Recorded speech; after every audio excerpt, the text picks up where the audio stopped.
Welcome to episode 343 of Get Paid for Your Pad.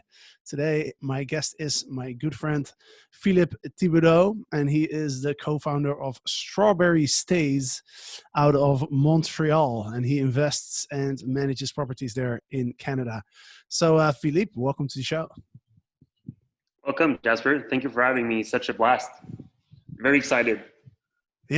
Yeah, me too. I'm really excited to learn about your business, and we're going to talk a little bit about the difference between self-learning and being part of a community, learning through a community. As Philip and myself both have experienced that with that. We both started as a self-learner, and then we joined a community. And so we're going to talk about the differences, the benefits, and all of that. But first, could you introduce yourself and let us know exactly what you're doing in Montreal with your short-term rentals? Of course, yes. So, like you said, my name is Philippe. I was born and raised here in the Montreal area, and then about 3 years ago, my best friend and I, which we are business partners as well today, we've decided to go in the short-term rental route because we bought our first, let's say, building, and we were struggling with renting one of the units in there. More like a monthly term. And then after 3 months of having the place empty, we decided to go look on lots of website and reading about Airbnb, and all the vacation and the short-term rental. And then we decided after a week of self-learning, like you mentioned before, it's all about self-learning here. So we've decided to do our own pictures, do our own description, and do our own staging as well. We bought everything that we thought was the right thing to buy at that time, which is, white bed sheets, white towels, everything that's easy to clean. So we've developed a process just for that specific unit at that time. And I remember because that was about 3 years ago. So after doing the first ad actually, and then we press the play button, or let's say the launch or the go live button on Airbnb. And I can remember looking at my cell phone and looking at the notifications of, hey, you got a new booking. And at that time the notification were the amount of money that you were receiving, because they've changed that down the road. But at that time I remember having all the future income on this unit. I was like, wow, we're like doubling what would be a normal income for a monthly stay, on a regular rental. And then, I mean, that completely opened our eyes and mind on this possible new market, because we were already in the real estate business. So that was another, like an add-on to our business that we were seeing in the very near future, because we were looking at the numbers and say, like, there's a business with that's for sure.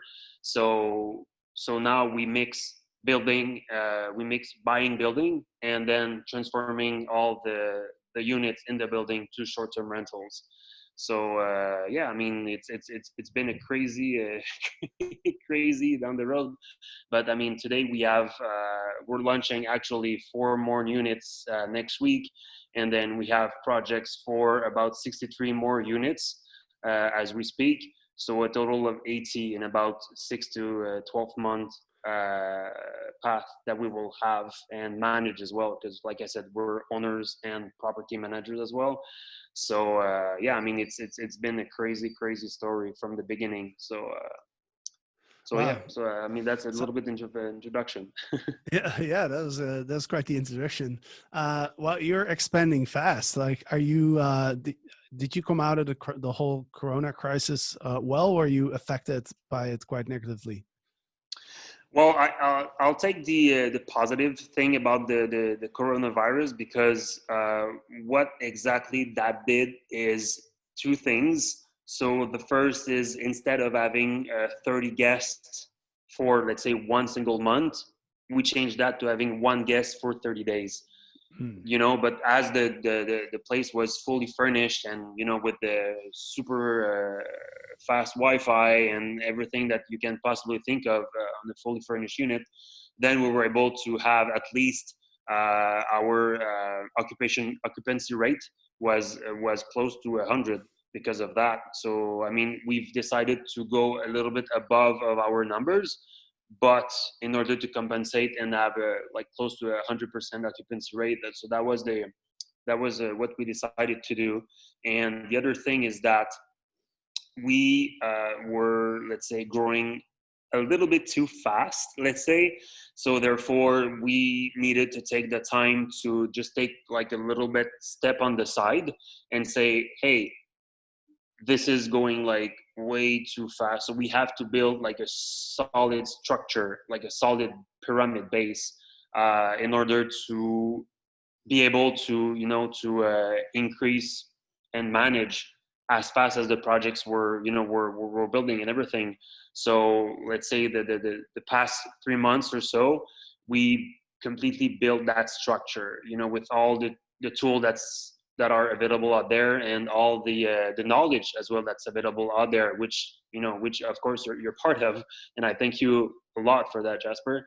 And yeah, so I mean, by doing that, right now, I mean, it's more of doing the little 5 to 10% that's manual, where as of 90% now is fully automated. And like I said, I mean, all the tools are in place, and the structure is in place too. So we're really, really happy about that. I mean, there's lots of work remaining to do, but at least with the little like pause on the short-term rental business, that's what we were able to do. Like every little things that we say, oh, we're gonna do this later, it's not important, it's not urgent. So now everything is done. So like I said, I'm truly happy about that, because I mean, it's either you work in your business or on your business. So I mean, it was the perfect timing for us to do the right thing. So yeah, Right. I'm very happy about that. That's awesome, man. So you managed to turn this crisis into something positive, Yes. and we see that with a lot of people in our community, actually. And the way I like to kind of describe it is, they say smooth seas don't make great captains. Yes. And I think the I last couldn't couple of agree more. years, yeah, last couple of years, it's been maybe a little bit smooth sailing, for entrepreneurs, especially in the Airbnb short-term rental niche, because there was just a lot of demand coming into the market, right? So it was kind of smooth sailing, and now we've had a big storm, and so now we've all gone from level 1 captains of the short-term rental entrepreneurial boat to level 5 captains. That's kind of what I feel, because this is a story that we hear a lot from people who are saying like, hey, you know what? Actually, we learned a lot. Our systems are better now. We had time to really focus on what we needed to improve in the business. So that's awesome, because maybe a couple of years from now you look back and say, okay, that was, for at least for our business, that was actually a good thing, that we went through that storm. So that's great, man. That's great to hear. Um, One quick question, going back a little bit to the start of your journey, right? You said you started with buying a building, and whenever people tell me that they buy a building, I always immediately think of a huge like skyscraper. But I'm assuming you started off with a smaller building. Like, how many units were in that first building that you bought? So it was a, so we call that here a triplex. So it was 3 units. So it Got it. was fully renovated, and we have at that time there was a like a parking lot behind. So for guests coming, let's say from out of town by car, because we're very close to downtown, and we're very close to the New York borders and everything. So we said, well, we're gonna make that like a safe and fun place to go to, by having parking spots available to guests, and by completely staging the whole unit with everything that we would, everything that we knew at that time was the yeah. I mean, it's crazy, like you said. It's a crazy journey that, 3 years later you just rethink of what happened there, and then you say, well, how did that happen? Like, it was so fast. that, I mean, I cannot remember how the things were, because at that time, uh, like I said, the income that we were supposed to have from a regular rentee, uh, I mean, we had to put on the most and the cheapest way of running that. So my partner and I, we were doing all the cleanings ourselves. So there's a say that before being an owner of a hotel, you have to start at the bottom of the ladder. So that's exactly what we did. So I mean, we learn, like, the word self-learning that we've said, two or three times already. It's all about that, because we now know how to manage an inventory. We now know how to proper clean and proper welcome a guest. We know what products to clean, to buy, and where to buy them, and what's the cheapest that is gonna give us the best result.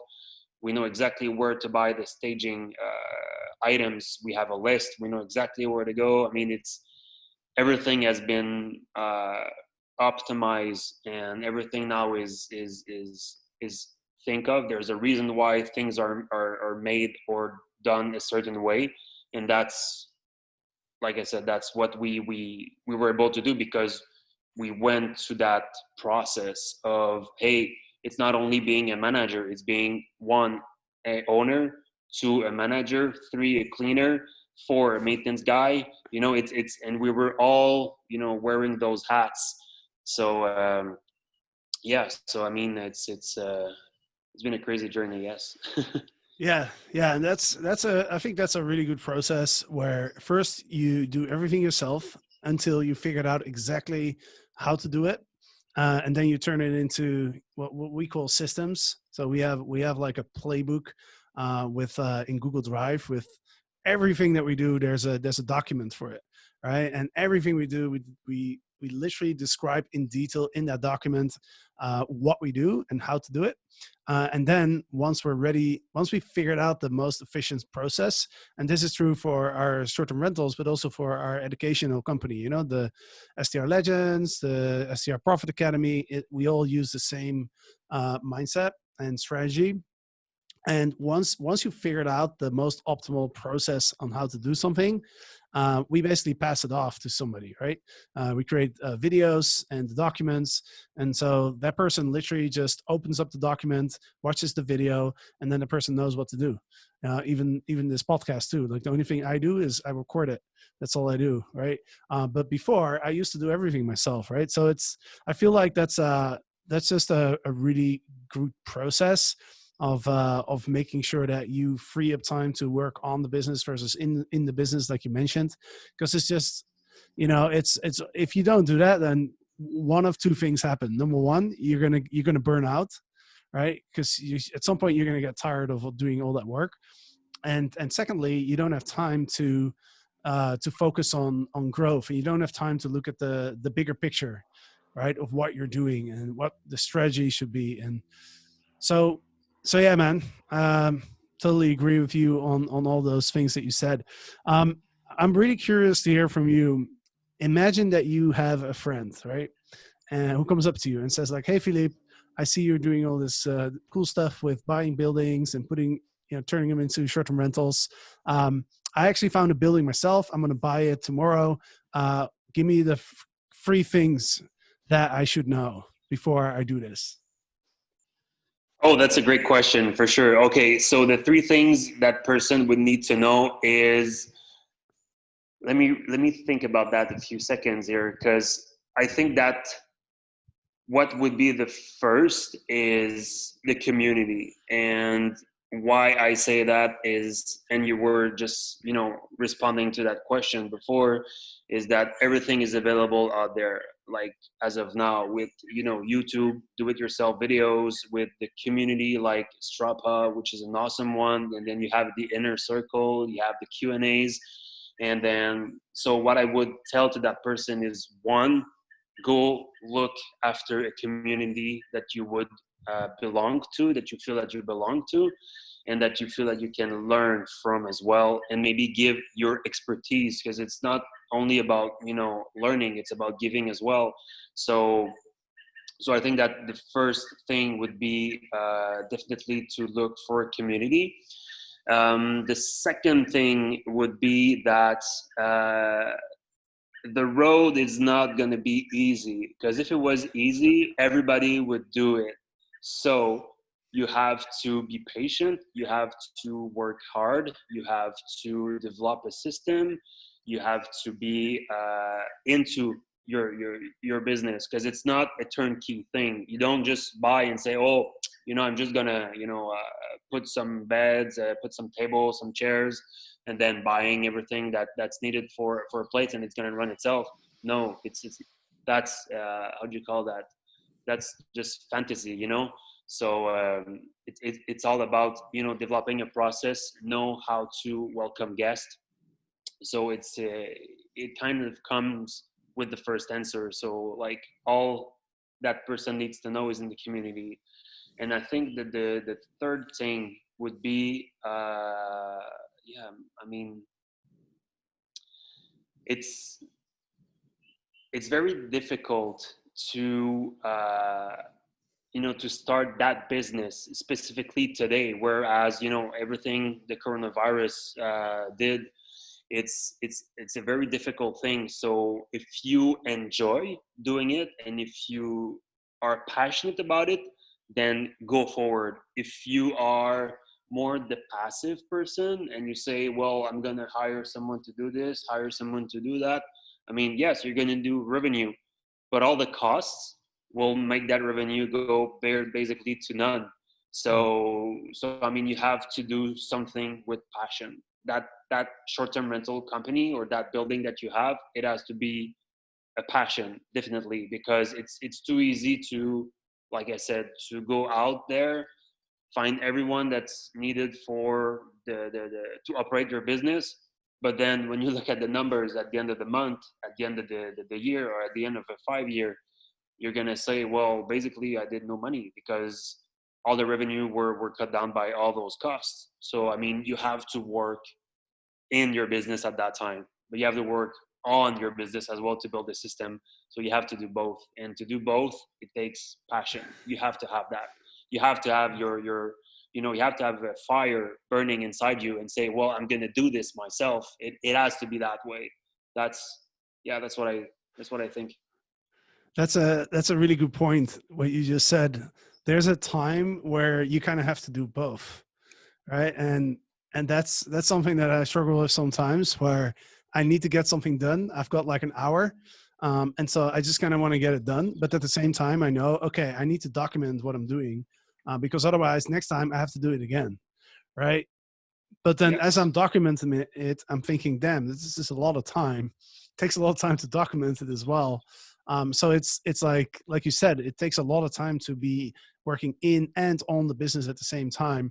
But you kind of have to go through that phase. You kind of just have to push through, because once all those systems are in place, and you've outsourced stuff to either an assistant or a virtual assistant, or you've hired a team member, or you might have automated something. We have a technology person on our team, and like 70% of the things that I thought we'd have to outsource to a person now actually happens automatically with things like Zapier. And we use all this software, and it's amazing because it saves so much time, right? So it's like you got to build the machine, and while you're building that machine, you got to actually perform the tasks by hand at the same time, right? Um, and that takes a lot of time, but it's worth it. So, so let's talk about self-learning versus community. So when I started back in 2012, I really wanted to be part of a community to learn how to do Airbnb, just because I'm a big believer of that. Also, with everything I've done in my entrepreneurial journey for the last decade, that was one thing I learned: is don't try to figure everything out by yourself. There's people who've already done what you want to do. There's people that have achieved what you want to achieve. Find those people and learn from them so you can take that shortcut. But in 2012, I Googled Airbnb and how to set up your listing and how to, you know, what kind of messages to write and all that stuff. And there was nothing except for the Airbnb help documents, which, you know, we can all agree on aren't very useful. I Yeah, mean, I agree some are with you. useful, but you definitely don't want to just depend on that. But anyway, so I went from that, and then of course I started Get Paid for Your Pet for that very reason. I couldn't find much information, so I was like, okay, well, might as well create it myself then. Um, but nowadays there's a lot of information out there. There's a lot of communities that you can be part of. So what do you think are what do you think are the real benefits from being part of a community? The people. I mean, that's why you want to be in a community because, like you said, all those people that are there, they might or might not have, you know, walked the same shoes that you are wearing, and then they've traced the road. So, I mean, the people that are in the community, those are the people that you need to connect to because basically every question there's an answer out there, you just have to find it, and that answer most likely will come from the people in the community. And it goes crazy faster when you know someone that knows someone that knows someone that knows the answer, instead of googling your question and then you know spending countless hours of trying to figure out what's the right thing. Because like you mentioned, in 2012 there was basically close to nothing, but today there's so many things that you can either read, watch, you know, listen. So I mean, you can spend countless and countless and countless hours just to find one single answer, where you can just find the right people in the community and say, hey, that's the concern that I have now. What would you do if you were in my shoes? I mean, what would be the solution? What, you know, what's your thoughts? What's your opinion on it? You know, and then you go from there. And then like within, I don't know, maybe 5 to 10 minutes, sometimes you're going to just, uh, you're just going to go like doing like a big step forward instead of spending a week or a month on something. Because I remember when we started, we had one unit, and then after 6 months, we were to two, and then a few months later, we were to three at that time. And everything that we'd done in terms of guest communication was by hand. So we did not have a property software tool, or we did not have any automation. So I mean, that was that was crazy because we didn't know that those tools were existing, you know, you know, until one day that we saw that that was a possibility. So we said, well, I mean, let's not be fools here. If tools are existing that are going to help us, let's go, you know, reach out and find out how we can bring the tools in the business. So I mean, that was like the first step of going fully automated and have all the allow have all the use of the community Hmm. in the business. So I mean, yeah. So Yeah, and you know what? When I first started creating a community, my focus was very much on knowledge and information sharing. Right, I thought that was the biggest benefit of having a community. But what I learned over time is that there's three other things that I didn't quite realize at the time how important they were, and those three things are: number one, inspiration; number two, accountability; and number three, motivation. And I'll quickly go through the three and tell you why I think those are so important. It's because there's all information is out there and knowledge is out there, and you need it to take a shortcut. But what I found is it's actually in a lot of cases it's not enough to really make the best out of your business or out of yourself, because you need a little bit more. So inspiration comes from, you look at somebody in your community and say, wow, that person really went the extra mile, or that person, you know, did something really incredible. If that person can do that, maybe I can do it too. And then so you raise the bar, you know, you move your goalpost because you see somebody else moving or having a goalpost that's way further than yours, and you're thinking, damn, I might be able to do that too. So that's one thing. And then accountability for me is big. It's like, it's when you talk in the community about something that you're doing, it's like, it's different than just doing it by yourself, right? You don't really want to disappoint the other people in the community. It's almost like it's weird, but for some reason, as human beings, I think sometimes we rather disappoint ourselves than other people, right? So that's another factor that I've seen is very powerful. And then the third thing is just motivation. It's like, on our journeys, there's always going to be moments where we don't feel like it. We get doubts. We're about to give up. I mean, I can't tell you how many times I've been in a situation where I was thinking, you know what, I'm done. I'm done with this podcast. I'm done with these Airbnbs. I'm just gonna hire some people to manage everything, and I'm gonna just do something completely different. You know what I mean? Those moments, you're always gonna have those moments, right? And I think in those moments, it's so good to be able to just talk to other people, right? Who are doing something similar than yourself, right? Because we all find ourselves in these moments.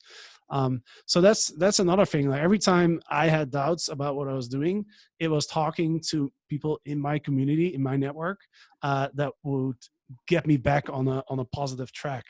And so I'm really grateful to those people, because otherwise I wouldn't be standing here. I wouldn't be talking to you, and it would have been such a shame to give everything up what you're doing, right? So yeah, that's my little spiel on community. What are Yeah, your thoughts on that? I couldn't agree more, Jasper. And you said that these three things are key, and you're so right about it, because, like I said earlier, the road is not easy. So for sure, you're gonna have a day. Maybe you're not gonna go well. I mean, rain is outside. It's cold. You have, I don't know, your first, like, say, 1-star review. You don't know how to handle it. You're like, oh gosh, this is so bad. I went to a 5-star average to 4.8 because of one single review. How can this happen? So, like, for sure, that's going to happen one day or the other, for sure. We've all been through that. I've been through a guest that completely damage and destroy your unit. You don't understand why people do that, but it happens. So for sure, having motivation, I mean, it has to be inside you, and it's good that you can, like I said, go in the community, learn from the people in the community, and you've said the word, get inspired. I mean, we're not, let's say, all the famous YouTubers that do millions and millions of dollars because we do videos on how to. We are running, operating, and doing the business the best we can. I mean, if you want to be successful, you have to do that. You have to go that route. You have to go that direction. You have to walk the difficult road. You have to do everything that's in your power to to fulfill what needs to be done. So it all goes in there, definitely, Jasper. So I feel that you're grateful about it, and I'm grateful as well, as I joined the community of the Strapa. I mean, it's amazing. I mean, I'm a member for the past 6 months or so, and what I've learned is just too much to handle, basically. Yeah. Because we've did so many things in a much easier way, much easier pace, than 3 years ago when we started. So I'm very grateful about that. Yes. Yeah, man, I appreciate you being a part of our community. You're always very actively involved, and that's why we see people that are very engaged typically see the best results. And in your case, I mean, you could be an STR Legends pretty soon. If I Yeah, hear I your mean, expansion plans. it's on my target. I want to reach that, because, I mean, for me, like I said earlier, it's a passion for me doing real estate. So buying buildings, and not, when I say building, it's not skyscrapers. I'll be more specific. But let's say we have, in the past 6 months or so, we have bought lands to build, boutique hotels. So that is something that I very, very, very looking forward to see and say, a year from now, look into this and say, well, here I am a year later looking at all this, and the business is running by itself. We've built that, we've come to the top of the mountain basically. so so yeah, that's where I see myself in a year or maybe 2 years from now being a legend. That would be awesome, because I know that these people out there, because they make it. It's not somebody that saved the spot for them and say, "Hey, come to the table of the short-term rental legend. It's gonna be easy." They earned it. So I want to be that person, to of course have that chair and feel that I've earned it, my spot as well. So yeah. So I've, thank you for I've inspiring me. I have no doubt that you will get there, as I see Thank you. how fast you're growing.